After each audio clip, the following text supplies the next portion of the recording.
Saya buka dulu. Assalamualaikum warahmatullahi wabarakatuh. Selamat siang semuanya. Waalaikumsalam. Siang, Bu.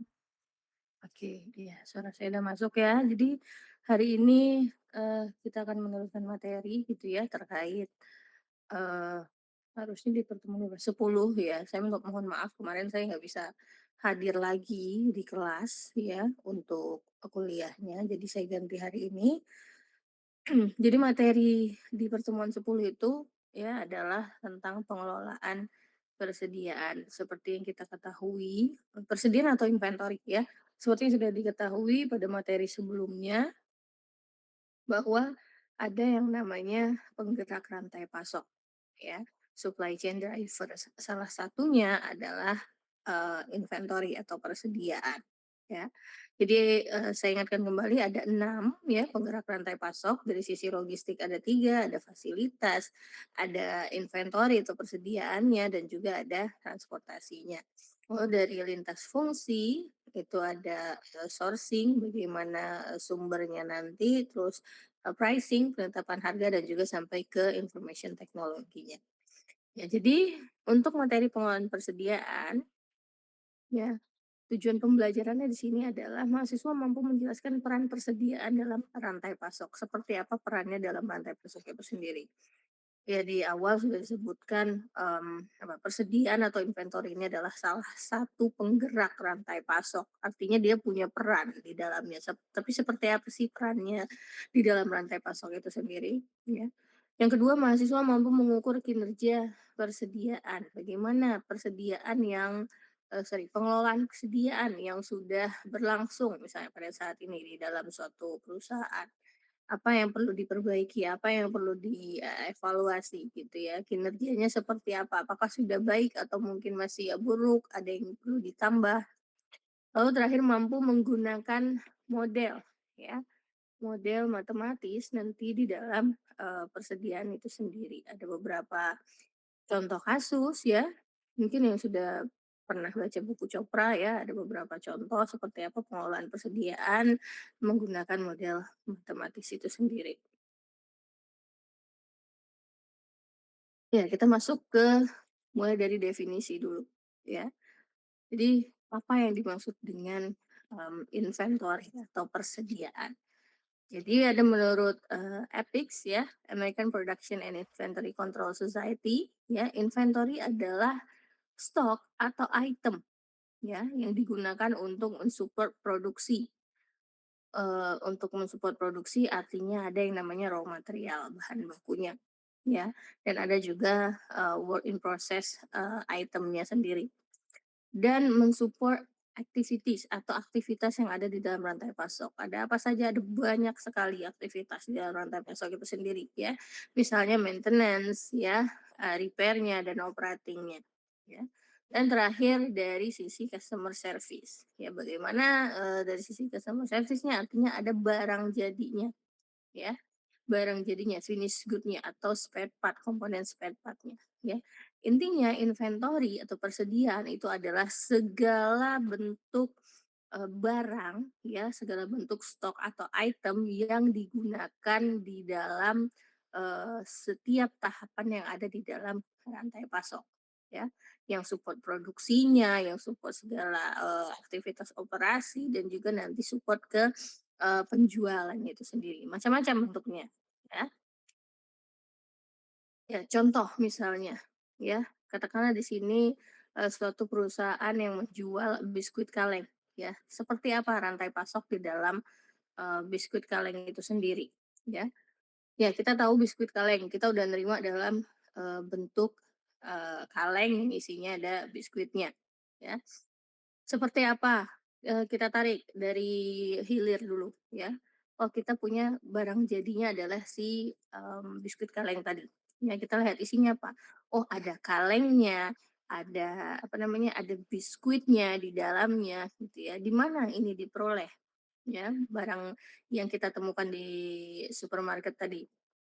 Oh, kita menerima itu ya, yang dikirimkan dari gudang distributor katakanlah ya, atau cabangnya ya. Nah, di cabang itu dikirim dari mana lagi? Oh, dari pabriknya. ya, dari pabrik. Di pabrik diolah, diproses gitu, diproduksi sampai jadi barang jadi tersebut, kita lihat apa bahan bakunya, ya. Kita pisahin, oh tadi si kalengnya, ya, salah satunya ada kaleng, terus ada biskuitnya, gitu ya. Nah, coba kita bedah satu-satu. Oh, misalnya biskuitnya dulu. Biskuitnya ini, gimana cara produksinya? Apa saja bahan baku yang dibutuhkan? Ya, ada banyak ya, mulai dari apa, tepung, gula, garam, susu, dan lain sebagainya, ya. Itu yang diproses sehingga menjadi nanti biskuitnya. Tapi apakah ini sudah dijual, seperti yang dijual di supermarket? Belum, karena belum masuk kemasan kalengnya tadi, ya. Artinya ada kalengnya sendiri, gitu ya. Nah, kalengnya kita dapat dari mana nih perusahaan, ya. Katakanlah kalau dia memproduksi kaleng sendiri itu terlalu besar usahanya. Artinya dia punya supplier untuk kaleng itu sendiri, ya. Dia mesen dari supplier yang lain, "Oh saya punya desain seperti ini, saya punya ukuran dan lain sebagainya, saya butuh kaleng sebagai kemasan untuk biskuit saya tadi." Ya, artinya dia memesan ke katakanlah pabrik yang memproduksi kaleng tadi, ya. Nah, kita lihat di pabrik yang memproduksi kaleng tadi, ya, pastinya mereka butuh bahan baku juga, gitu ya. Bahan bakunya seperti apa, dari mana dapatnya, artinya dia punya supplier lagi, ya, dari tahap, sebelumnya ya, supplier tier 1 gitu ya. Bahan bakunya berupa aluminium yang nanti akan diproses ya, eee, diproses untuk membuat, kaleng tadi di pabrik pembuatan, kemasan kaleng tadi, ya. Nah, si aluminium dari mana dapatnya? Ya dari tambang lah salah satunya gitu ya, nanti akan secara berantai sampai menjadi, produk akhirnya tadi, gitu ya, yaitu, biskuit kaleng. Nah, lalu ada klasifikasi persediaan, ya. Tadi mungkin sudah kita bahas sedikit ya, mulai dari bentuknya seperti apa ya, di proses, pengadaan, ya sampai ke, eee, pelanggan. Pertama berdasarkan bentuknya, ya, persediaan diklasifikasikan menjadi 3, ada bahan baku atau raw material, ada barang setengah jadi, work in process, dan barang jadi atau finished product, finished goods. Ya semua pasti udah tahu lah tentang ini ya, anak TI nggak mungkin nggak tahu gitu ya. Lalu berdasarkan fungsinya, ya, dibedakan menjadi 4. Yang pertama ada pipeline atau transit inventory, artinya ya persediaan ini muncul karena lead time pengiriman dari satu tempat ke tempat yang lain. Lalu ada cycle stock ya, muncul karena motif ekonomi untuk nanti pemanfaatan economic of scale. Lalu ada safety stock ya, fungsi sebagai perlindungan ya terhadap ketidakpastian permintaan maupun pasokan, artinya untuk mungkin ada yang pernah dengar ya cadangan pengaman gitu ya, untuk berjaga-jaga. Lalu anticipation stock persediaan yang dibutuhkan untuk mengantisipasi kenaikan permintaan akibat sifat musiman dari permintaan terhadap suatu produk. Dan yang terakhir, ya, berdasarkan sifat ketergantungannya, ya, ada yang disebut dependent demand item dan independent demand item, di mana dengan karakteristik seperti ini, ya, itu pasti akan mempengaruhi rantai pasoknya, ya. Misal dengan item yang dependent gitu ya. Artinya dia, akan mengalami, penundaan, postpone ya, kalau misalnya ada salah satu komponen yang, katakanlah belum ready, belum ada stoknya sehingga harus dilakukan penundaan, ada namanya postponement.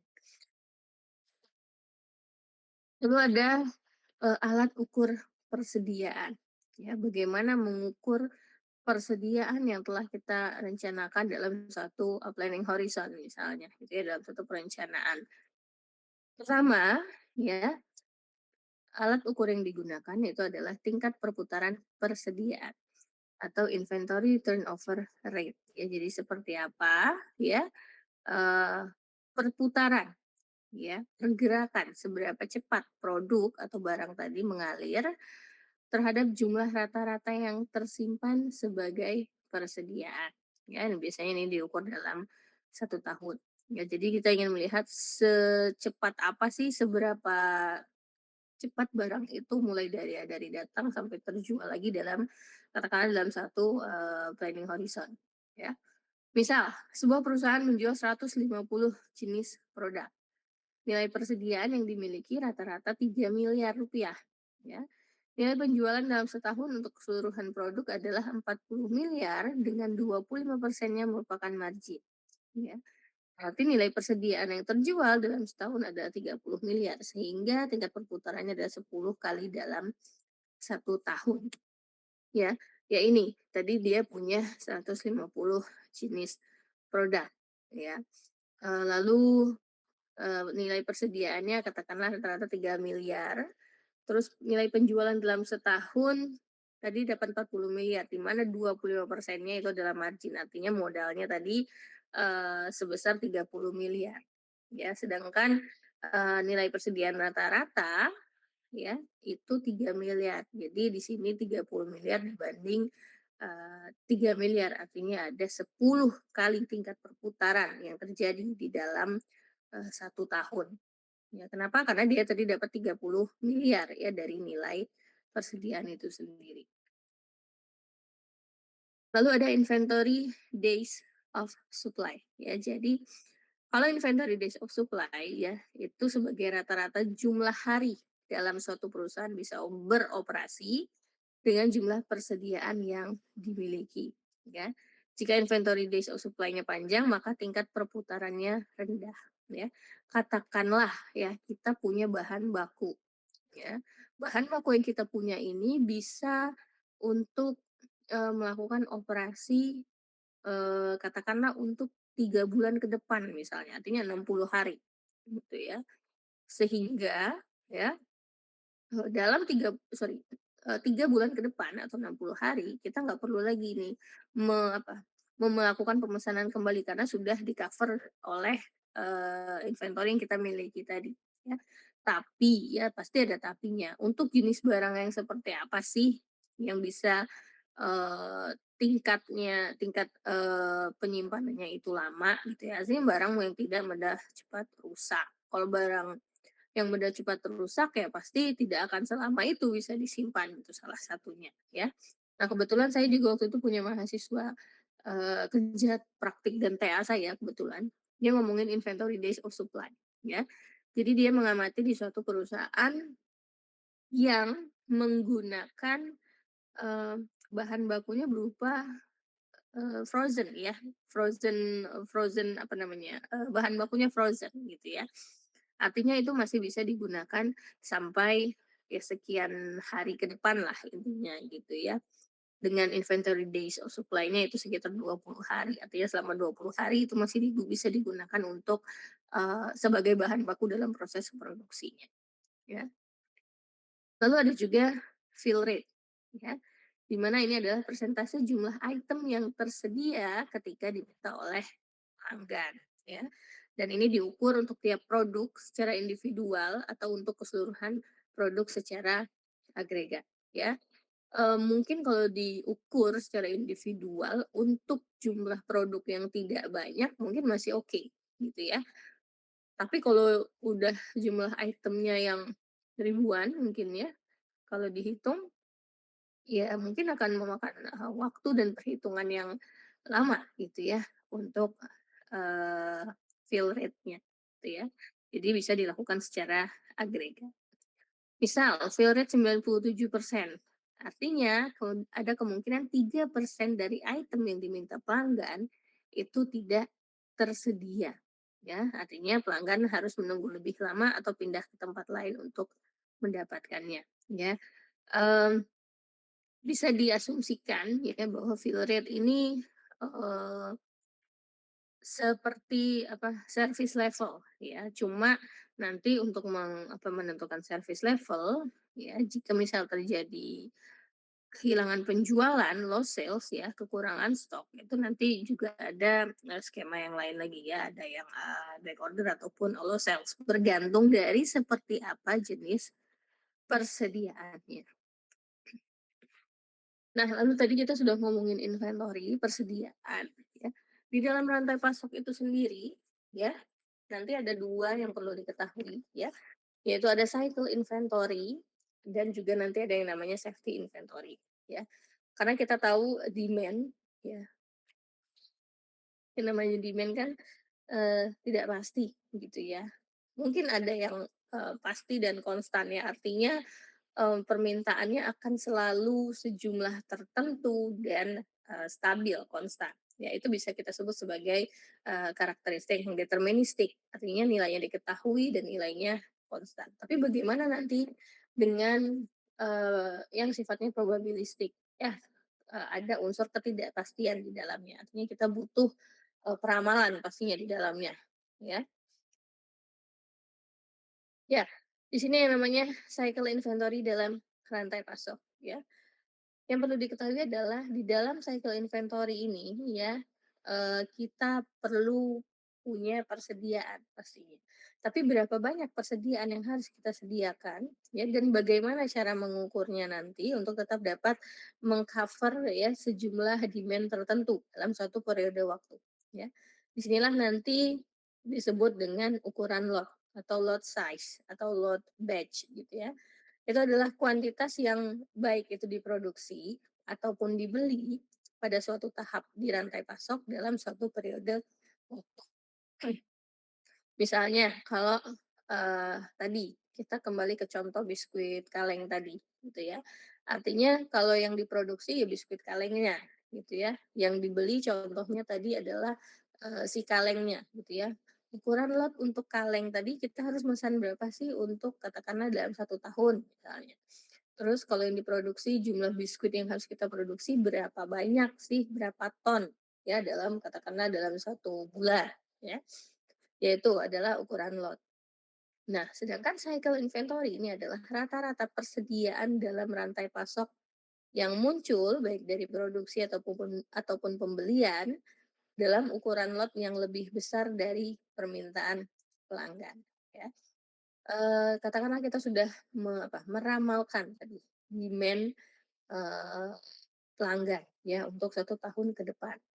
Nah, cycle inventory kira-kira berapa nih persediaan yang harus kita sediakan ya untuk dapat dipesan gitu ya, dipesan untuk memenuhi tadi, permintaan pelanggan ya. Nah, nanti salah satunya akan kita gunakan, metode EOQ, Economic Order Quantity.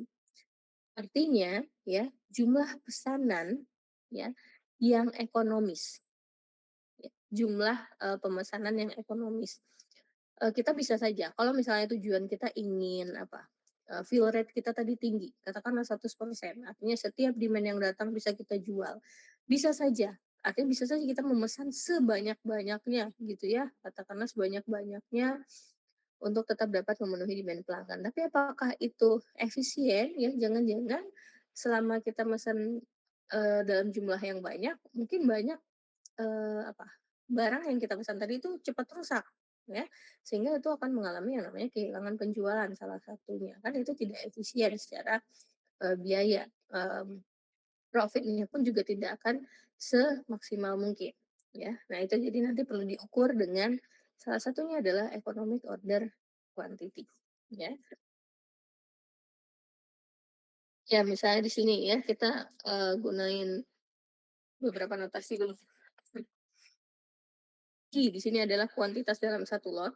Jadi dalam satu kali pemesanan, ya berapa banyak jumlah yang harus kita pesan. Lalu ada permintaan per satuan waktu, itu adalah D atau demand artinya, ya. Artinya harus disesuaikan. Ya, bagaimana supply dan demand ya. Kita tahu pasti supply dan demand itu harus seimbang gitu ya. Tidak ada yang lebih atau kurang. Ya, bagaimana kita bisa menyeimbangkan antara supply dan demand tadi. Ya, misalnya kita ketahui di sini ini adalah rumusnya. Untuk cycle inventory itu rata-rata persediaan ya, artinya rata-rata persediaan yang dapat memenuhi demand pelanggan gitu ya. Itu artinya lot size dibagi 2 atau Q per 2 ya. Dengan average flow time-nya, rata-rata waktunya ya, itu rata-rata inventory dibagi rata-rata flow rate ya. Di sini rumusnya ada Q per 2D ya. Ini nanti akan digunakan dalam, metode EOQ salah satunya, ya. Nah, cycle inventory yang rendah itu dapat mempengaruhi beberapa hal seperti ya, pertama, rata-rata waktu perputaran yang lebih singkat. Artinya kalau persediaan yang kita miliki itu jumlahnya sedikit, ya, maka waktu perputarannya pun juga akan lebih singkat, ya. Apalagi kalau demand-nya lebih besar dibandingkan dengan siklusnya, ya. Karena tadi di awal disampaikan cycle inventory itu rata-rata persediaan, ya, jika demand-nya lebih besar. Lalu kebutuhan modal kerja yang lebih rendah, ya.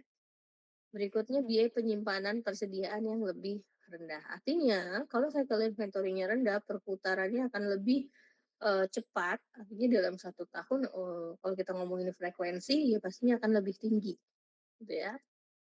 Nah, dari cycle inventory sini juga digunakan untuk beberapa hal yang pastinya nanti untuk menyeimbangkan, ya, menyelaraskan gitu ya, yang namanya responsif dan efisiensi. Kembali lagi ke sana, gitu ya. Itu dengan memanfaatkan, skala ekonomi, economic of scale, ya bagaimana nanti kita bisa memberikan nilai ya, per unitnya yang, lebih kecil dalam suatu jumlah, atau volume yang lebih besar. Mengurangi biaya dalam rantai pasok, ya ada macam-macam biayanya, ada biaya pesan, biaya beli, ada biaya simpan, biaya transport, dan lain sebagainya. Nah, di dalam cycle inventory ini ya, dalam model Oki ada beberapa hal yang nanti perlu kita, ketahui, parameter, ya. Kita ngomongin model salah satunya ada parameter, ya. Nah, di sini, ada yang namanya biaya, pembelian, ya, biaya pembelian material atau di sini saya kasih notasinya C, ya. Ini adalah biaya atau harga yang harus kita keluarkan untuk membeli atau membayar sejumlah unit tertentu. Kalau kita mesennya cuma satu, harganya 1.000, ya artinya cuma kita bayar 1.000. Kalau kita mesennya 10.000, ya dikalikan. Artinya secara total berapa sih 10.000 unit dikalikan satu unitnya tadi harganya 1.000, ya. Lalu ada biaya pemesanan tetap. Nah, ini adalah biaya pemesanan, biaya yang dikeluarkan ya dalam setiap kali pemesanan dilakukan tanpa mempengaruhi kuantitas. Katakan saya mau mesen 10.000 item dengan 1.000 item, itu nilai yang harus saya bayar sama saja untuk biaya pemesanan ya, biaya pemesanan, beda untuk biaya beli, ya. Kalau saya sekali mesen mau mesen 10.000 biayanya 1 juta, kalau mau mesen cuma berapa tadi saya bilang 1.000, biaya juga cuma cuma 1 juta, sama aja, gitu ya. Lalu ada biaya penyimpanan, ya, biaya yang muncul dari menyimpan satu unit persediaan selama periode waktu tertentu, ya. Ya ini juga ya, jadi 3 ini nanti ya yang akan menjadi komponen perhitungan total biaya dalam menentukan, economic order quantity tadi. Ya, jadi perannya di sini ya, cycle inventory tadi untuk membeli produk dalam ukuran lot yang optimal pastinya ya. Seperti apa ukuran lot yang optimal? Artinya ukuran lot yang bisa meminimalkan total biaya, mulai dari biaya pembelian material tadi, ditambahkan dengan biaya pemesanan dan biaya penyimpanan. Ya, mungkin nanti kalau untuk kasus probabilistik di sistem inventory akan belajar lagi ada biaya kekurangan namanya, gitu ya. Tapi di sini kita belum sampai situ ya, karena kita ngomongin cycle inventory, artinya masih dalam, karakteristik deterministik. Nah, keputusan terkait cycle inventory tadi, ya, itu harus dipertimbangkan dari sisi biayanya pastinya, ya. Oke. Lalu di sini tadi, cycle inventory ya salah satunya itu, untuk memanfaatkan economic of scale, ya, bagaimana kita bisa, menciptakan ya, mencapai yang namanya economic of scale tadi, ya. Nah, economic of scale dapat diterapkan dalam 3 kondisi, ya. Pertama, biaya tetap muncul setiap kali pemesanan dilakukan. Artinya ini nanti bisa kita gunakan salah satunya metode Oki, ya. Kedua, pemasok menawarkan diskon harga berdasarkan kuantitas yang dipesan dalam satu lot, ya. Ya mungkin tidak akan banyak dibahas kalau yang dengan metode diskon gitu ya. Karena seperti ini, kita misalnya mesan ke supplier, ya. Saya pengen mesan sejumlah 10.000 unit misalnya, ya. Artinya supplier bisa saja menawarkan diskon harga ya per unitnya, karena kita ngomongin economy of scale ya, pastinya kita ingin melihat harga per unitnya. Kalau saya mesan sebanyak 20.000 ya, saya bisa mendapatkan diskon sekian persen, ya katakanlah 5% gitu ya. Lalu kalau misalnya saya bisa mesan, saya ingin memesan lebih dari 50.000 unit, bertambah lagi nih diskonnya ya. Artinya ada diskon, harga yang diberikan berdasarkan kuantitas yang dipesan ya. Misalnya saya mau mesen tadi 10.000, 10.000 unit harganya katakanlah 1.000. Kalau saya mesen 20.000 unit artinya satu itemnya saya bisa dapat 950 misalnya gitu ya. Lalu kalau misalnya saya mesen, 50.000 unit ya, saya bisa dapat harga mungkin yang lebih murah, 900 saja gitu ya. Artinya ada interval, apa namanya, kuantitas ya yang digunakan untuk, harga-harga tertentu ya. Itu kan juga bisa, diterapkan ya untuk mencapai yang namanya economy of scale tadi. Artinya dalam, biaya per unitnya akan lebih murah. Lalu, kondisi yang ketiga, pemasok menawarkan diskon jangka pendek atau mengadakan promosi penjualan, ya. Ya, dengan kondisi ini, ya, itu juga dapat, mencapai yang namanya economy of scale, ya. Dengan adanya diskon, misalnya, ya, ada diskon jangka pendek, saya mesen sejumlah 10.000 pas ada diskon, artinya saya bisa mendapatkan harga per unit yang lebih rendah. Tapi misalnya nanti pada saat, eee, kembali lagi tidak ada diskon misalnya, artinya saya mendapatkan harga yang normal gitu ya, itu sudah tidak bisa diterapkan lagi yang namanya economy of scale tadi. Atau mengadakan promosi penjualan, ya. Jadi 3 hal ini bisa diterapkan ya untuk mencapai yang namanya economic of scale. Ya, ini economic of scale to exploit fixed cost ya. Jadi ini poin yang pertama. Kita akan banyak bicara di poin pertama nantinya ya. Bagaimana economic of scale tadi itu bisa mencapai yang namanya fixed cost tadi ya. Nah, misal di sini ya kita ngomongin metode EOQ. Metode EOQ itu akan berlaku untuk single product. Artinya hanya berlaku untuk satu jenis produk yang sama.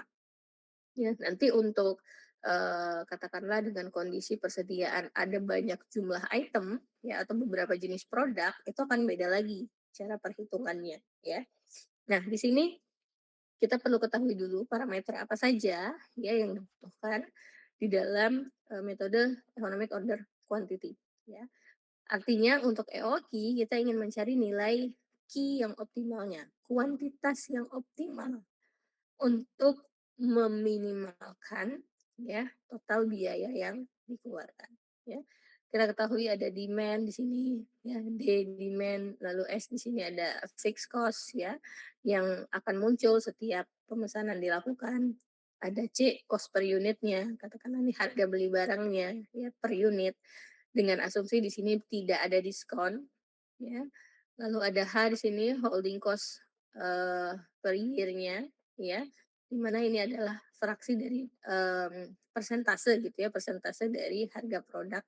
Katakan harga produk 10.000 ya, diasumsikan biaya apa namanya, biaya simpannya itu katakanlah 10% per tahunnya ya. Ya, jadi dengan metode EOQ basic assumption-nya ya, asumsinya tadi dengan D-nya tadi demand itu adalah steady, artinya tadi saya bilang sifatnya deterministik, konstan ya, persatuan waktu.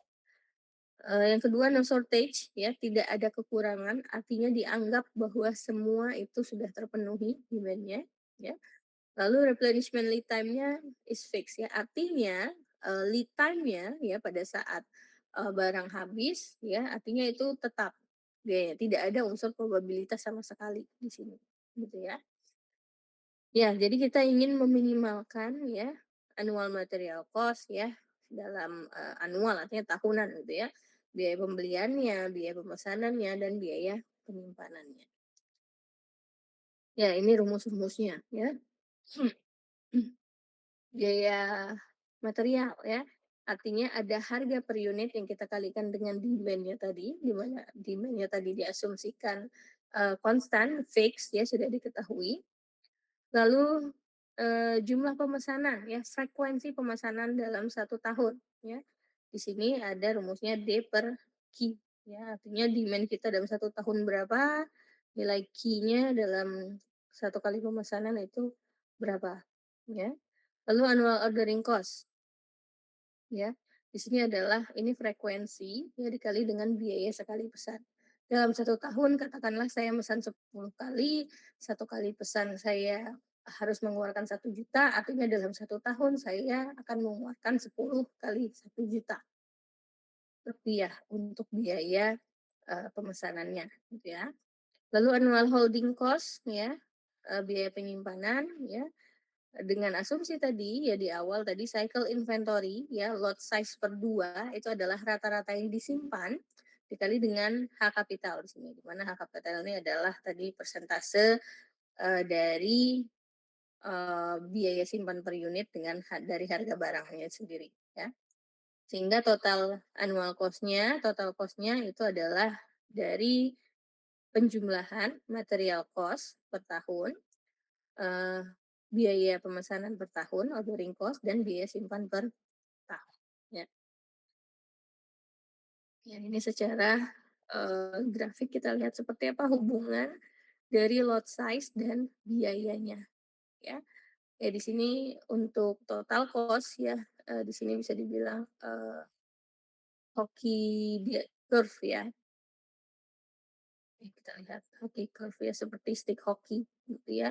Jadi pada suatu waktu ya untuk nilai key yang optimal dia akan mendapatkan biaya yang rendah secara total. Ya, ini untuk tadi masih EOQ ya. Nilai EOQ ya, yaitu nilai Q yang optimalnya itu nilainya adalah akar 2DS per HC ya, di mana 2 kali demand-nya dikali biaya pemesanan per biaya simpannya ya. Di sini tidak akan dijelaskan bagaimana rumus ini bisa diturunkan gitu ya. Tapi di kelas inventory saya minta menurunkan rumus ini ya dari total biaya tadi gitu ya. Nah, dari total biaya ini bagaimana kita bisa mendapatkan nilai Q ini? Artinya syaratnya turunannya harus 0 ya. Diferensialnya sorry. Ini adalah apa namanya tadi ya frekuensinya yang optimal ya. Artinya tadi rumus frekuensinya di sini ada D per Q ya. Q-nya berapa? Q-nya harus kita dapat dulu tadi ya dengan rumus EOQ ini ya. Ini baru Q-nya aja ya. Setelah kita dapat Q-nya baru kita masukin ke rumus total biaya tadi ya. Ya, ini contohnya ya. Misal demand dari suatu komputer ya itu 1.000 unit per month ya. Artinya kalau satu tahun ya 12 bulan gitu ya. Enggak nambah-nambah bulannya. Artinya 1.000 kali 12 dalam satu tahun ada 12.000 unit komputer ya demand-nya. Lalu punya apa nih, fixed order placement, transportation, dan shipping cost 4.000 ya. Ini adalah biaya pemesanan ya. Biaya pemesanannya sebesar $4.000 dalam satu kali pesan. Lalu cost. Oke, biaya pembeliannya satu komputer itu harganya $500 ya. Dan punya holding cost 20%. Artinya holding cost-nya adalah 0,2 ya. 0,2 dari satu unitnya 500 tadi ya. Nah, kita udah tahu parameternya, kita hitung nilai Q optimalnya. Ya, tadi akar 2 kali D demand-nya dikali S biaya pemesanan ya, dibagi H, ini adalah fraksinya tadi ya, persentasenya dikali C biaya pembeliannya. Ya. Jadi didapat nilai optimal lot size-nya adalah 980 unit.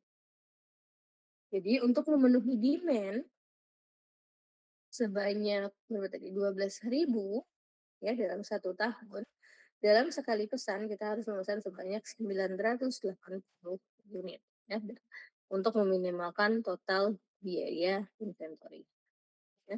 Baru nanti dihitung siklus inventorinya berapa, tadi Q per 2, 490, frekuensi pemesanannya dalam satu tahun berapa, ya 12,24 di sini.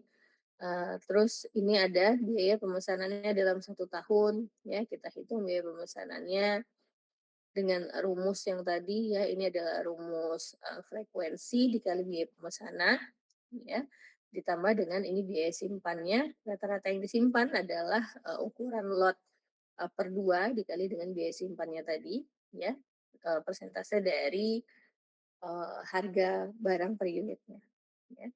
Average full time-nya, ya, rata-rata waktunya tadi ada Q per 2D, ya, itu sebesar 0,496, artinya setengah bulan gitu ya. Nah, di sini sebutkan bahwa total biaya simpan dan biaya simpan dan biaya pesan itu relatif stabil ya dalam economic order quantity. Pastinya kalau terjadi perubahan dari jumlah unit yang dipesan ya, maka dia akan berbanding lurus gitu ya, beda dengan biaya belinya. Makanya di sini tidak dimasukkan biaya pembelian materialnya ya.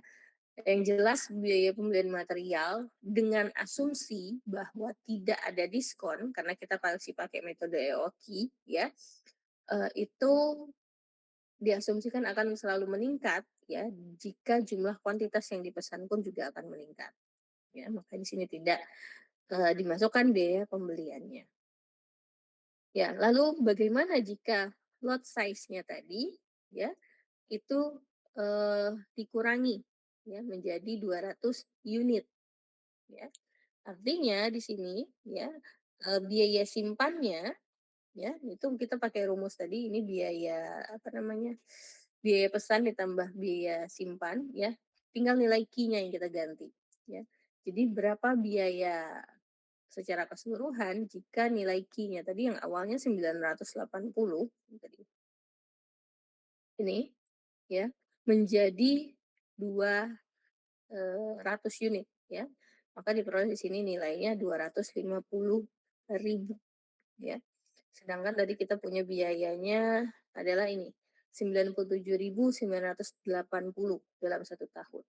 Dibandingkan ini 250.000 dalam 1 tahun. 2 kali lipatnya gitu ya, 2,5 kali lipatnya malah lebih. Kalau kita misal mengurangi Q-nya menjadi 200, artinya di sini secara biaya kita tidak optimal ya. Jadi itu yang perlu dicari nanti ya, bagaimana kita bisa meminimalkan total biaya secara keseluruhan dengan menentukan nilai ukuran lotnya tadi. Ya, nggak bisa juga ngira-ngira gitu ya, tetap harus diukur, ada sesuatu yang diukur untuk menentukan berapa jumlah yang optimal dalam 1 kali pemesanan. Nah, kalau di sini ya, untuk contoh 11.2 ya, itu bagaimana kaitannya, hubungannya antara lot size yang kita inginkan dengan ordering cost. Katakanlah ya, kalau tadi dikurangi dari 980 menjadi 200 ya. Kalau dengan biaya yang sama tadi ya, biayanya tadi, macam-macam tadi ada berapa aja. Ya, dengan order cost-nya 4.000 sini ya, artinya kita masih rugi. Ngapain kita harus memesan sekali 200 karena biayanya malah 2,5 kali lebih banyak gitu ya. Nah, di sini supaya tadi kita bisa mengurangi jadi 200, tapi bagaimana 200 ini tetap bisa optimal ya, berapa ordering cost yang harus kita kurangi ya. Nah, di sini kita hitung lagi ya, kita ngomongin ordering cost-nya ya, nilai S-nya. Dengan rumusan yang sudah diketahui ya dengan, eee, apa, proses aljabar lah ya, nanti rumusnya dikerjakan. Di sini tadi kita udah tahu datanya, dihitung nilai S-nya dari rumus sebelumnya tadi ya, akar, 2DS per HC ya. Di sini kita masukkan parameter-parameter, ternyata didapat S-nya, biaya ordernya itu sebesar 166,7. Artinya supaya kita bisa mengurangi dari 980 menjadi 200 ini optimal, biaya dalam 1 kali pesannya hanya sebesar 166,7 ya. Kalau kita mau tetap optimal secara biaya. Tapi kan nggak mungkin ya dalam 1 kali pesan gimana negonya gitu ya dengan si supplier supaya biaya yang awalnya dari 4.000 menjadi 166,7 dengan asumsi demand-nya fix, tidak ada diskon harga dan lain sebagainya. Itu kan, ya cukup sulit ya, bukan tidak mungkin, tapi cukup sulit gitu ya untuk dapat direalisasikan. Ya mungkin ada, dari segi waktu mungkin ya yang nanti akan dikorbankan gitu. Nah, lalu ada yang namanya aggregating multiple product in single order ya. Jadi dalam satu kali, pemesanan ya itu bisa saja dikirimkan, beberapa jenis produk. Kalau tadi kan hanya untuk satu jenis produk ya. Nah, dengan aggregating ini ya, dengan mengagregat beberapa jenis produk itu akan, apa ya, bisa dibilang mengurangi ya yang namanya transportation cost ya, saving in transportation cost. Yang pertama, mengurangi fixed cost untuk setiap produknya, ya. Lot size-nya pun untuk setiap produk itu juga dapat dikurangi, ya. Cycle inventory-nya juga dapat dikurangi, ya. Nah, di sini dalam satu kali pengiriman ya untuk beberapa jenis, apa namanya, baik itu produk ataupun beberapa jenis, supplier, ya, itu dapat mengurangi biaya transportasi. Tapi nanti ada contohnya ya, seperti apa itu dapat meminimalkan biaya transportasinya, ya, apa yang harus kita adjust gitu ya, di dalam, biaya yang akan dikeluarkan. Dan juga biaya receiving dan loading cost-nya akan berkurang, ya. Ya, ini untuk, multiple product ataupun multiple customer, ya, kalau tadi kan asumsinya satu produk dan satu customer. Ya, jadi di sini ada biaya ordering, transportation, dan receiving tadi ini masuk ke biaya pemesanan, ya. Lalu lot size dan ordering, policy-nya ya untuk meminimasi total cost di mana D ya, kita masih punya demand untuk masing-masing produk, katakanlah produknya ada 3 gitu ya, produk satu, produk 2, produk 3, demand-nya ya bisa diasumsikan sama ataupun nanti berbeda. Lalu S ya, biaya pesan ya, biaya pesan, yang nanti akan muncul setiap kali pemesanan dilakukan ya. Tapi tidak akan mempengaruhi, apa namanya, jumlah produk yang akan dikirimkan, karena tadi ada beberapa jenis, gitu ya. Lalu ada SI, ya, itu adalah additional order cost, artinya ada biaya tambahan.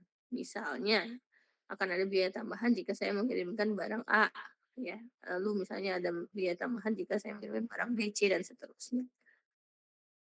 Ya, jadi di sini ada 3 pendekatan, ya. Bagaimana misalnya kalau kita mau, mesen 3 jenis barang, ya, tapi supaya tetap bisa, optimal secara biaya, artinya minimasi biaya, gitu ya. Pendekatan pertama, each product, ya. Jadi dari setiap produk tadi, itu dapat dipesan, gitu ya, secara independen. Ya, independently. Artinya kalau misalnya barang satu ya barang satu aja, barang dua aja, barang tiga aja. Ya. Atau pendekatan yang kedua, ya, itu bisa digabungkan dalam satu kali pemesanan. Yang perlu diingat untuk model yang kedua ini, artinya kita kan punya batasan katakanlah apa misalnya truknya, ya. Misalnya kalau kita mesennya pisah-pisah, kalau dalam satu kali pesan kita bisa masing-masing pesan 1.000 ya. Nah, kalau dengan, jointly digabung, artinya untuk barang A ini mungkin akan dikurangi, yang biasanya kita pesan 1.000 mungkin jadi sekian ratus, barang B dan juga barang C, pastinya ada kapasitasnya di sana ya. Lalu yang ketiga, ya, digabung juga, tapi ya untuk masing-masing produk itu nanti akan ada, apa ya, pembagiannya sendiri ya, bagaimana barang A ini akan dikirimkan, seberapa banyak, barang B, barang C, dan seterusnya, bergantung dari berapa jenis produk yang akan dikirimkan, ya. Nah, ini misalnya contoh, saya ambil yang contoh pertama aja dulu ya. Multiple product with lots order and deliver independently, ya. Artinya tadi toko Best Buy tadi menjual 3 jenis komputer, ya, ada Light Pro, Max Pro, Heavy Pro dengan masing-masing demand-nya, ya. Nih, DL sini 12.000 per tahun, apalagi nih, M ini apa, Med Pro 1.200 dan, yang, heavy itu 120 per tahun, ya. Lalu ada common order cost, ya. Ini biaya yang, katakanlah fixed cost ya, biaya yang pasti akan keluar dalam, memesan entah itu heavy, entah itu medium pro, ataupun misalnya nanti light pro, gitu ya. Sama-sama mengeluarkan 4.000 dolar. Lalu untuk, biaya tambahan tadi yang disebutkan ya, kalau misalnya kita mau mesen tertentu si Light Pro aja, oh kita punya tambahan 1.000 ya. Kalau mesan Max Pro aja 1.000 juga. Kebetulan di sini sama biaya tambahannya ya. Nah, beda cerita nanti kalau additional cost-nya nanti beda. Holding cost 0,2%, harganya pun di sini masih diasumsikan sama ya. Ya, lalu kita hitung, ya, bagaimana kita bisa menghitungnya, ya. Nah, di sini masih menggunakan rumus yang sama yang tadi, gitu ya. Di sini dapat kita simpulkan, ya. Karena di sini secara terpisah, ya. Artinya kalau mau mesen Light Pro ya udah Light Pro aja, pakai rumusan EOQ yang tadi, ya. Kita udah tahu apa namanya, parameter-parameternya, ya. Tinggal dihitung ya Light Pro berapa, Max Pro berapa, Heavy Pro berapa. Artinya mereka punya nilai masing-masing ya, tinggal nanti dijumlahkan dalam 1 tahun untuk biaya keseluruhan dari setiap produk ya. Ini kalau, independently ya. Kalau misalnya jointly ya, digabung ya, digabung di sini artinya ya, biaya yang keluar nanti, biaya pemesanannya pasti akan berbeda di biaya pemesanan ya, salah satunya. Ini capital ini adalah biaya yang mungkin keluar kalau kita, mengirimkan barang apapun ya. Kita mau memesan tiga-tiganya, ya udah kita pasti akan keluar sebesar 4.000 di sini, ya. Lalu karena kita mesan barang L, barang M, dan barang H, artinya ada biaya tambahan tadi, ya. Beda cerita kalau misalnya saya cuma mau mesan, yang Light Pro sama Heavy Pro aja, ya SM-nya nggak ada, gitu ya. Atau, Pro dan High Pro aja, berarti yang Light Pro-nya nggak ada, ya. Lalu annual order cost ya, nilai S tadi dikali dengan frekuensi, rumus frekuensinya masih sama tadi ya dari demand per key-nya. Lalu annual holding cost ya, artinya karena demand-nya tadi beda-beda, harganya juga beda, tapi kebetulan untuk harga tadi sama gitu ya. Kita masih menggunakan rumus yang sama disesuaikan dengan jumlah, apa namanya, jenis produknya tadi, ya.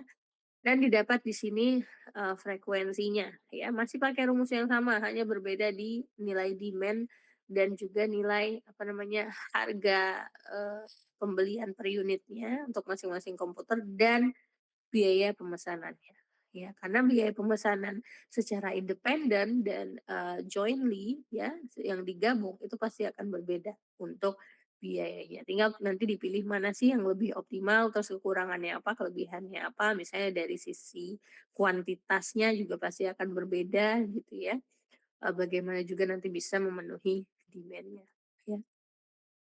Ya ini contoh perhitungannya, ya nanti silakan coba jadi di rumahnya masing-masing lah ya, nanti silakan dicoba, eee, ini, recap-nya ya. Kalau misalnya kita, join ordernya. Ini capacity constraint nggak akan saya bahas karena ini kurang lebih sama, kita hanya punya kapasitas, batasan kapasitas ya, yang bisa dipesan itu hanya sebanyak 2.500 unit ya, sedangkan kita tadi punya demand-nya ada yang 12.000, ada yang 1.200, ada yang 120 gitu ya. Kita, biaya pemesanannya juga masih sama tadi ya dengan menggunakan, skema atau model, yang secara digabung ya, artinya ada biaya tambahannya ya. Lalu yang terakhir tadi ya, yang digabung tapi hanya untuk, barang-barang tertentu saja, gitu ya. Ya ini stepnya, yang pertama kita identifikasi mana yang frekuensi ordernya itu paling, tinggi ya. Artinya ngapain kita mau mesen ke supplier barang yang katakanlah kurang laku gitu ya. Artinya kan pendapatan kita, income kita tidak akan, sebanyak penjualan untuk barang yang lebih laku, pastinya begitu ya. Artinya itu perlu diidentifikasi dulu ya dari jumlah penjualannya, mana yang paling tinggi ya, lalu kita evaluasi frekuensi pemesanannya, N-nya di sini ya. Juga di sini untuk, eee, frekuensi produk tertentu ya, ke, produk yang paling sering dipesan ya. Nanti dievaluasi lagi untuk, apa namanya, frekuensinya, nilai N-nya ya. Nanti akan saya bahas lebih lanjut sini, nanti akan dihitung juga total cost-nya ya. Ini ada contohnya.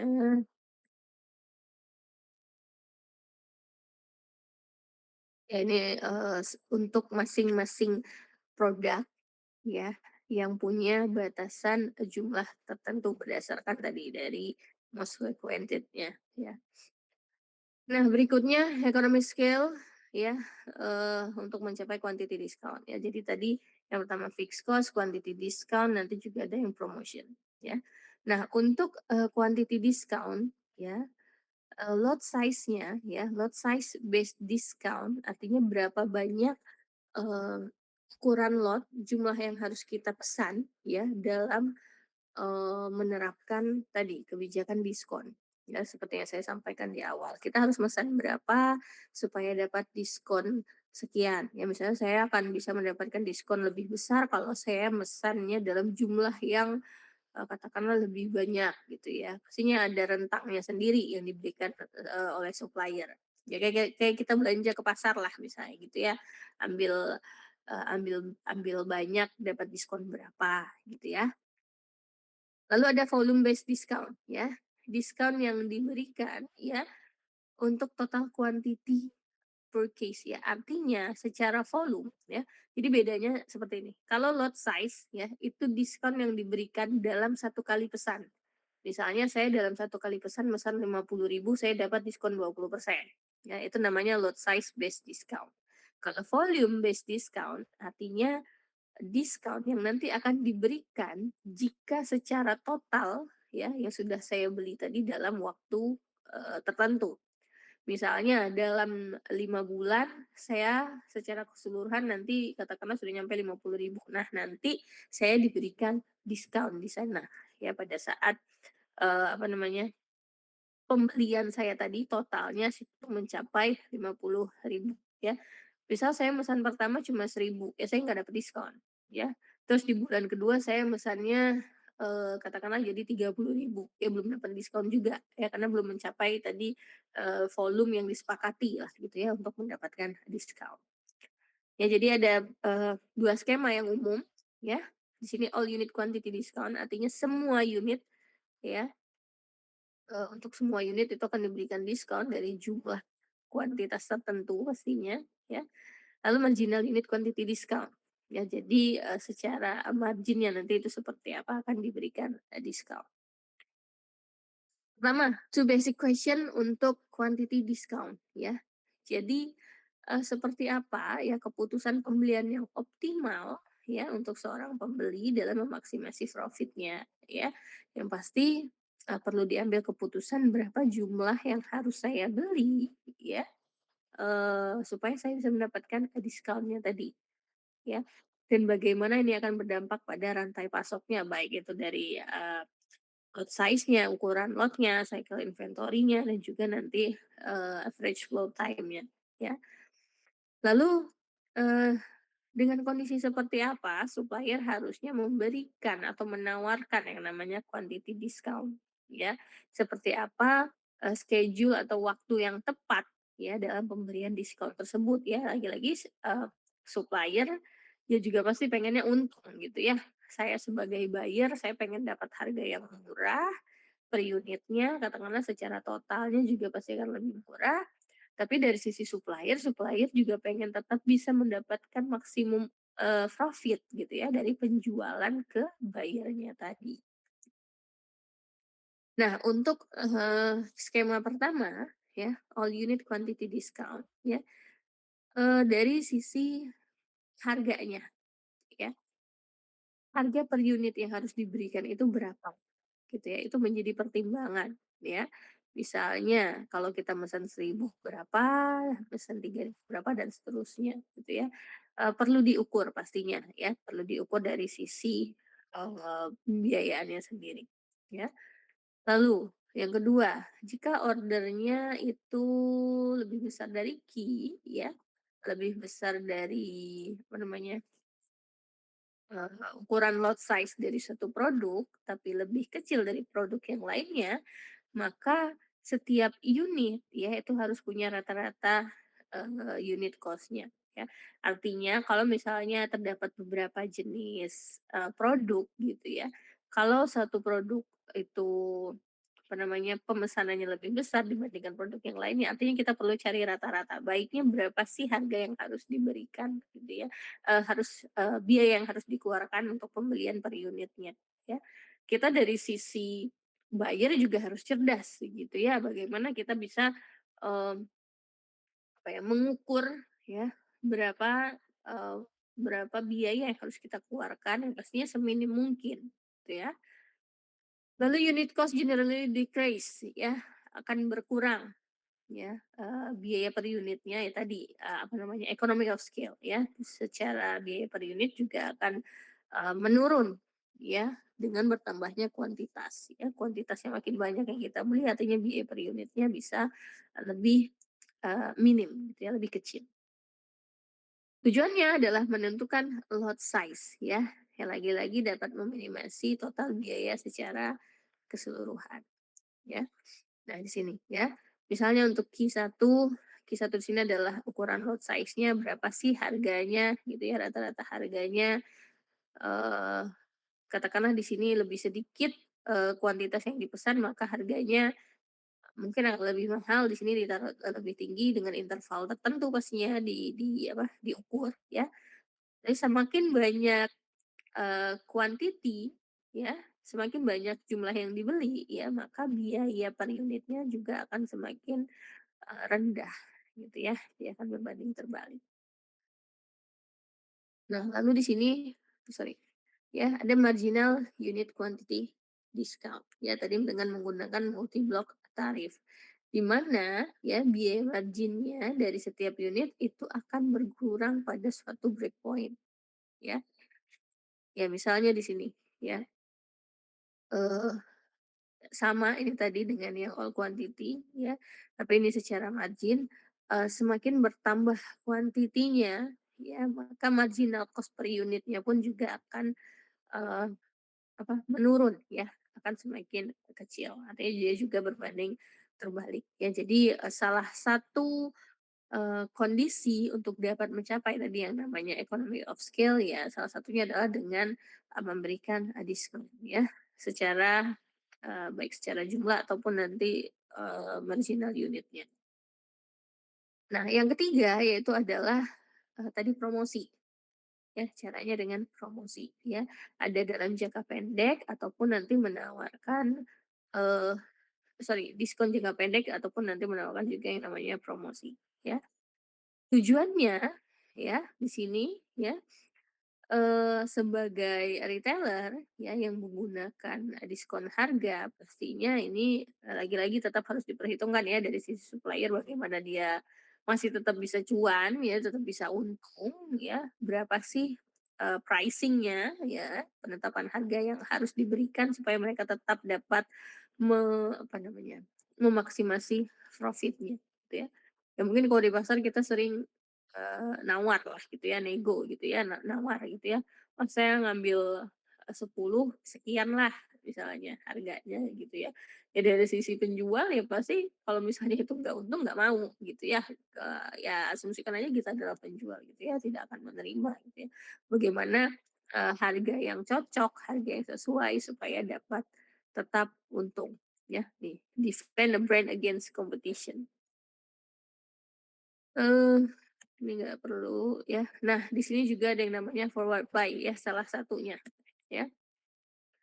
Jadi dari forward buy di sini ya, biaya-biaya yang harus dipertimbangkan ya, sama tadi material cost, holding cost, dan order cost dengan asumsi pertama ya, the discount is offered once ya, with no future discount. Artinya diskon hanya berlaku satu kali ya, pada saat ini aja gitu ya.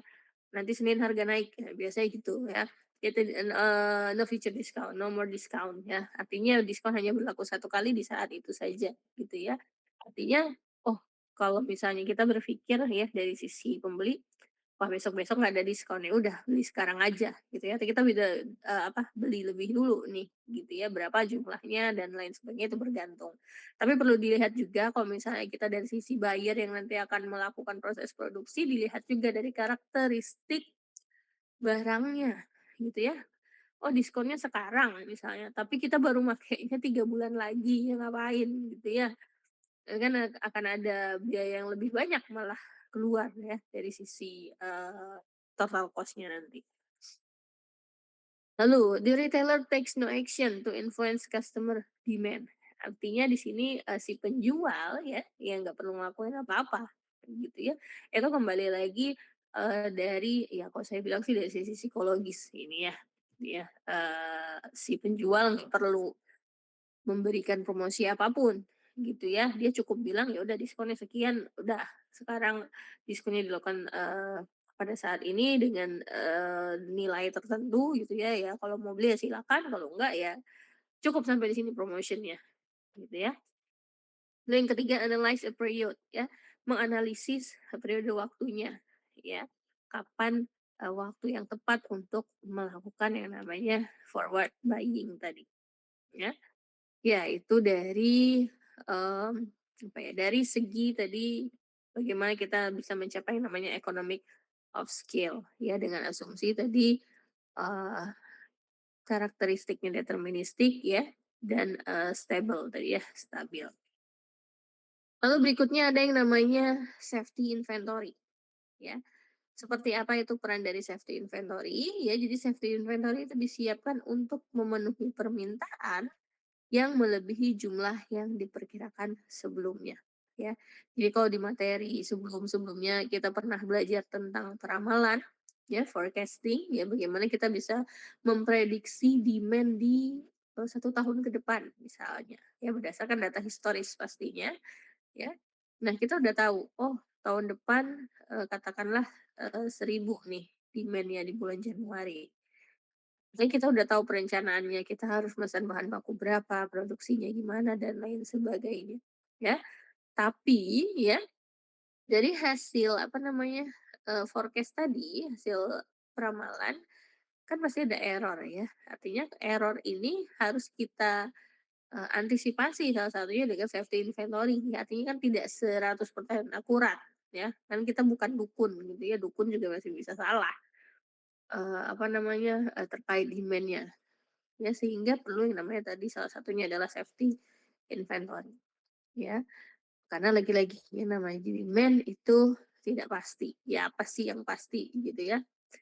Nah, dari safety inventory ya, dengan meningkatkan level safety inventory, maka kita juga dapat meningkatkan ketersediaan produk dan meningkatkan margin yang diperoleh dari pembeli. Tapi bukan asal kita meningkatkan, level safety inventory ya, karena perlu dilihat lagi ya, jenis barangnya seperti apa, pola demand-nya seperti apa, nanti supaya jelas tidak terjadi yang namanya ya mungkin sering dibahas ya di TA-TA mahasiswa tuh ada yang overstock ataupun out of stock gitu ya. Ada yang kelebihan stoknya, ada yang kekurangan stoknya. Ya karena itu tadi ya, level perencanaannya ya itu belum optimal. Dan dengan meningkatkan level safety inventory, itu juga meningkatkan biaya penyimpanan, ya. Jelas gitu ya, apalagi dengan ketidakpastian demand, ya. Lalu 3 hal, ya, 3 hal penting yang perlu diperhatikan dalam safety inventory. Pertama, tingkat persediaan produk yang tepat, ya. Seperti apa kita, eee, menyediakan tadi ya yang namanya persediaan, gitu ya. Lagi-lagi supaya tetap apa, si inventory kita atau persediaan kita itu tetap available gitu ya, tetap tersedia. lalu jumlah safety inventory yang dibutuhkan untuk mencapai tingkat persediaan produk yang tepat. Lalu yang ketiga, ya, langkah apa saja yang perlu dilakukan untuk memperbaiki ketersediaan produk dan mengurangi safety inventory, ya. Intinya, safety inventory itu, ya, untuk dapat memenuhi demand pastinya, ya, karena, ada unsur ketidakpastian, ya, dan juga, ya, seperti apa, ketersediaan produk yang dimiliki, ya. Ya, ini dari, eee ya mungkin saya belum tambahin gambar yang siklus inventory tadi ya, mungkin kalau ada yang lihat buku Chopra ya, di sini adalah, cycle inventory-nya, rata-rata inventory-nya gitu ya, dengan nilainya di sini, nolnya di sini. Nah, dengan ada unsur ketidakpastian, maka akan ditambahkan ini safety inventory. Oh ya ini, cycle inventory ya. Makanya tadi ada rumusnya Q per 2 ya. Nah, di sini ada yang namanya safety inventory ya, yang perlu apa namanya, perlu disediakan ya, perlu diadakan untuk dapat, eee, memenuhi lagi-lagi yang namanya demand, pelanggan itu sendiri. Ya, di sini bagaimana menentukan, level yang tepat ya untuk ketersediaan produk ya. Jadi kita harus memastikan, kalau misalnya service level kita pengen 100% misalnya katakanlah tinggi, artinya kita harus punya, level ketersediaan produk yang tinggi juga. Ya, jangan-jangan nanti pas, pelanggan datang kita nggak bisa memenuhi demand-nya, artinya kan itu ketersediaan produk kita juga tidak tepat ya. Nah di sini, ditentukan oleh 2 faktor ya. Yang pertama di sini bagaimana, apa namanya, antara supply dan demand tadi ya yang mengalami ketidakpastian ya. Ya, tadi sudah saya sampaikan juga ya, yang pasti supply itu harus sama dengan demand. Ya, cuma kan itu apalagi dengan ada unsur ketidakpastian itu sangat sulit untuk dipenuhi, gitu ya. Lalu juga di sini tingkat ketersediaan produk yang diinginkan, ya. Bagaimana tingkat ketersediaan produk yang diinginkan oleh dari suatu perusahaan, ya. Nah, bagaimana juga berikutnya ya, kita harus mengukur yang namanya ketidakpastian demand. Ya, salah satunya kemarin ya dengan peramalan ya, untuk mengukur ketidakpastian demand itu sendiri. Bagaimana kita bisa apa ya, mulai dari merencanakan gitu ya, berapa yang harus kita siapkan untuk memproduksi, sejumlah demand yang tadi sudah kita prediksi, ya. Pasti errornya sekecil mungkin ya, supaya nanti, hasil prediksi kita itu, tingkat akurasinya tinggi. Lalu ada lead time ya, lead time di sini juga adalah, gap atau kesenjangan antara, ketika pesanan itu melakukan ya sampai pesanan itu juga diterima ya. Dengan asumsi di sini tadi kita masih bicara semua lead time ini, eee, konstan gitu ya, tidak sama dengan nol tapi, nilainya tetap ya. Beda lagi nanti kalau dengan, lead time yang berubah-ubah ya, tapi kita nggak akan bahas di, rantai pasok. Ya mungkin akan lebih, banyak bicara, lead time-nya, apa namanya, lead time-nya berfluktuasi mungkin di sistem inventory ya. Ya, ini, beberapa apa ya, eee, ukuran ya dalam, menentukan, dalam mengukur yang namanya tingkat ketersediaan produk ya. Pertama tadi, product fill rate. Tadi fill rate kita udah bahas di awal ya. Seberapa banyak gitu ya, seberapa tinggi ya tingkat persediaan dari, item atau barang yang kita punya ya, itu untuk memenuhi, demand yang datang ya. Jadi fraction of product demand satisfied from product in inventory ya. Berapa perbandingan antara, demand yang bisa kita penuhi dengan, produk yang ada di dalam, persediaan yang kita miliki. Lalu ada order fill rate ya. Jadi ini adalah fraction of order fill from available inventory. Oke, jadi di sini order fill rate bagaimana kita menghitung rasio ya antara pemesanan yang bisa kita, penuhi dengan, ketersediaan inventory kita atau inventory on hand kita, ya. Dan yang ketiga ada cycle service level, ya. Seperti apa, rasio antara replenishment cycle-nya, ya, pada saat pengisian ulangnya lagi, ya, itu dengan semua demand, ya, semua demand atau semua permintaan yang dapat dipenuhi, ya.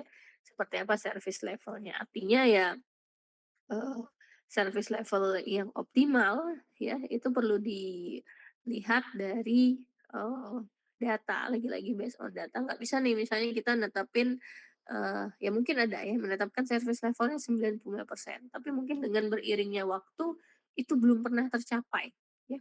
Jangan-jangan 95% yang telah ditetapkan tadi itu bukan service level yang optimal sebenarnya dari apa yang sudah dilakukan oleh perusahaan ya. Ya CSL salah satunya mahasiswa saya juga pernah bicara tentang CSL gitu ya. Artinya service level yang optimal itu juga perlu kita tentukan berdasarkan dari seperti apa histori data yang dimiliki oleh perusahaan tersebut. Lalu replenishment policies ya, ada continuous dan periodic ya. Mungkin ada yang sudah pernah ngambil mata kuliah inventory, kita juga bicara tentang continuous ya, continuous review dan periodic review ya. Mmm, untuk continuous review ya, biasanya saya sebutkan kalau continuous itu nilai key-nya akan selalu konstan gitu ya. Dalam setiap kali pemesanan kita akan selalu memesan dalam jumlah yang sama ya. Nah di continuous review sendiri ya, ya pasti ada menghitung reorder point ya. Kapan kita harus melakukan pemesanan ulang. Katakanlah saya dapatkan nilai key saya 100, artinya saya harus memesan 100, 100 dan seterusnya 100 ya. Tapi kapan saya harus memesan lagi sebanyak 100 ya, itu di reorder point, di titik kapan saya harus memesan ulang kembali. Artinya seperti apa status inventory saya. Artinya dengan metode continuous review saya harus mengecek posisi inventory itu secara berkala. Ya. Kalau misalnya inventory saya, persediaan saya tinggal 200 ya, katakanlah itu ada reorder point, artinya saya harus memesan ya. Berapa hari sebelum itu, misalnya saya butuh lead time-nya 5 hari, artinya 5 hari sebelum itu ya berdasarkan, demand juga, saya harus melakukan pemesanan kembali. Lalu periodic review ya, di sini disebutkan inventory status is checked at regular periodic interval. Artinya ya, dalam periode waktu tertentu kita harus, memantau ya seperti apa inventory, kita ya, status inventory kita. Ya, dan pemesanan juga di sini dilakukan untuk meningkatkan inventory level, ya. Artinya kalau periodic review, ya kita bicara tentang interval waktu tertentu, ya. Misalnya kita, melakukan satu kali pemesanan, ya dengan nilai key tertentu untuk 1 minggu ke depan. Ya, artinya dalam 1 minggu pertama bisa saja saya mesan 100, 1 minggu kedua mungkin kurang dari 100. 1 minggu berikutnya lagi mungkin lebih dari 300, tapi saya selalu memesan selalu memesan dalam periode waktu yang sama, ya. Dan itu selalu dilakukan, pengecekan ya, untuk waktu yang sama. Kalau continuous tadi secara, quantity, ya. Lalu ini beberapa hal penting ya, dalam, ketersediaan produk ya, level ketersediaan produk. Ya, pertama diukur dari CSL tadi, cycle service level ataupun fill rate, ya. Dan juga bisa dari, customer service level, ya diukur dari sana. Product availability akan mempengaruhi responsiveness, ya, responsiveness dari rantai pasok itu sendiri. Karena ya semakin tinggi ketersediaan produk, ya bisa saja akan semakin, apa namanya, responsif. Tapi apakah dari sisi efisiensi dia bisa meningkat? Belum tentu, ya. Lalu di sini ada trade off ya antara level product availability ya, di mana level product availability-nya tinggi ya itu akan meningkatkan responsiveness-nya seperti yang saya sampaikan barusan ya, dan revenue-nya akan lebih tinggi ya. Tapi dengan ketersediaan produk yang lebih tinggi, artinya kita menyediakan produk yang lebih banyak, itu malah dapat meningkatkan inventory levelnya, artinya banyak, persediaan yang harus kita simpan. Kalau misalnya biaya simpannya tinggi, maka akan meningkat jugalah biaya simpannya. Secara biaya keseluruhan pun juga akan meningkat karena biaya simpan merupakan salah satu komponen dari biaya inventory itu sendiri, ya. Ketersediaan produk itu, eee, related to profit objective ya. Jadi ketersediaan produk ya juga, menjadi salah satu isu ya bagaimana bisa meningkatkan, tadi ya, apa namanya, profit ya, keuntungan dari perusahaan itu sendiri. Dengan meningkatkan ketersediaan produk, ya oke, setiap setiap orang yang datang misalnya ingin membeli produk kita selalu ada. Ya, tapi dengan banyaknya, barang yang kita miliki tadi, yang kita pesan, kita simpan, dari sisi biaya yang lain apakah itu akan lebih efisien? Ya, belum tentu, ya. Makanya lagi-lagi, di awal juga pernah sampaikan bagaimana menyeimbangkan antara, tingkat responsifnya dan juga efisiensi, ya. Dan ini faktor-faktor yang mempengaruhi dari, ketersediaan produk yang optimal, ya. Tadi sempat disinggung ya, overstock ya, understock atau stock out ya, akan ada biaya kelebihan, biaya kekurangan, ya mungkin secara, eee, tidak terlihat gitu ya, kalau misalnya kita punya stok yang banyak ya, berlebihan, tidak terjual, artinya kan akan ada nilai yang hilang di sana. Katakanlah kalau sekarang misalnya kita harga jualnya 10.000, ya beberapa tahun kemudian itu nggak kejual, ya pasti harganya turun, nggak usah beberapa tahun. Nah, dalam 1 tahun aja misal beberapa bulan, ya. Artinya kita, untuk tetap memenuhi demand, salah satunya kemarin kita dengan promotion, ya. Kita lakukan promosi, diskon harga, artinya kan tidak akan sebesar dengan, ketika barang itu terjual tanpa ada promosi atau diskon, gitu ya. Begitu juga dengan understock, ya. Dan beberapa skenario yang mungkin ya untuk meningkatkan yang namanya, level ketersediaan produk, ya. Pertama di sini seasonal item ya, yang sifatnya musiman ya dengan, single order ya. Jadi untuk barang-barang yang musiman itu dilakukan 1 kali pemesanan saja dalam 1 season ya, karena nggak mungkin di semua waktu, untuk, barang musiman ini akan selalu terjual ya, logikanya seperti itu ya. One time order ya, eee, dalam 1 kali pemesanan ya, itu juga bisa kita terapkan yang namanya quantity discount tadi, ya. Lalu secara continue ya juga kita apa ya, menyimpan ya, menyetok, barang-barang tersebut ya, continue nggak dalam 1 kali waktu. Karena bisa saja itu meningkatkan biaya penyimpanan salah satunya, ya. Lalu demand during, stock out is backlog ya. Jadi demand selama, apa namanya, stoknya itu berkurang ya, itu harus kita tetap, penuhi, kembali ya. Di mana juga demand selama stock out ini pasti juga akan hilang ya, artinya tidak ada, kehilangan penjualan, secara pemasukan, secara profit juga tidak ada gitu ya. Bagaimana kita bisa meningkatkan, profit. Lalu ada yang namanya postponement. Ya, tadi yang saya bilang, kalau misalnya di, demand ya, dependent demand item ya dengan independent. Pastinya kalau misalnya salah satu aja nggak ada gitu ya, akan terjadi ya ini, postponement, delay ya, delay product, differentiation or customization ya. Artinya penjualannya pun juga akan nanti, tertunda kayak gitu ya. Misalnya nih, apa, yang mau keluar nanti misalnya, iPhone 18 Pro misalnya, mau keluar nih. Oh ternyata, ada komponen, ada bahan baku yang belum bisa ya, belum bisa dibeli, belum bisa diadakan dengan apapun lah, apa, kendalanya. Misalnya ya, kita asumsikan saja seperti itu ya. Sehingga yang tadinya misalnya akan keluar di kapan, misalnya biasanya di kuartal ketiga ya, itu malah nggak jadi.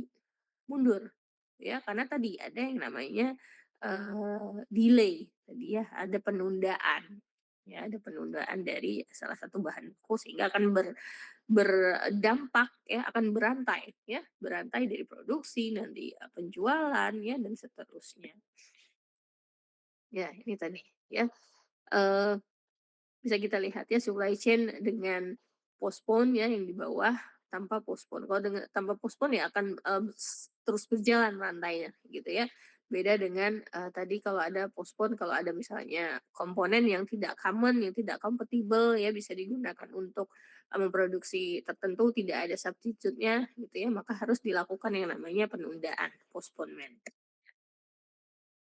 Ya, dampaknya terhadap profit dan inventory ya, ini dampak-dampak dan, terhadap profit dan inventory ya pasti akan berdampak gitu ya. Salah satunya tadi di profit gitu ya, yang pasti ya kalau misalnya bisa dapat, apa namanya, dapat profitnya di bulan tertentu artinya kalau ada postpone ya mundur lagi gitu ya.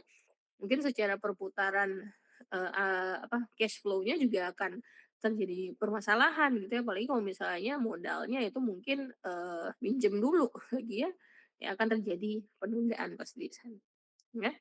Dan terakhir sini hambatan dalam pengelolaan, persediaan ya, pasti ada saja hambatannya ya dalam rantai pasok. Ya, pertama tidak ada metrik kinerja yang jelas, ya, lalu status pemesanan, tidak akurat, sistem informasi yang tidak handal, ya, lalu kebijakan persediaan terlalu sederhana dan mengabaikan ketidakpastian, ya, karena pasti ada faktor ketidakpastian, lalu biaya persediaan tidak ditaksir dengan benar, ya, tidak diprediksi dengan benar, sehingga keputusan supply chain-nya itu juga tidak terintegrasi. Artinya, dari berbagai apa, divisi misalnya tidak terintegrasi, oh orang gudang gimana, orang produksi gimana, distribusi gimana, dan seterusnya, ya.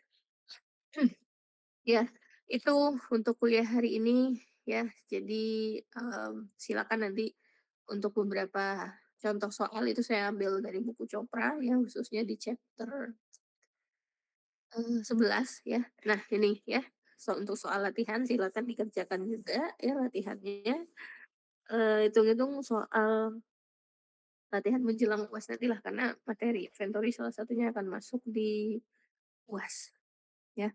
Untuk detail apa namanya, detail pengerjaannya bisa dilihat di buku Chopra ya.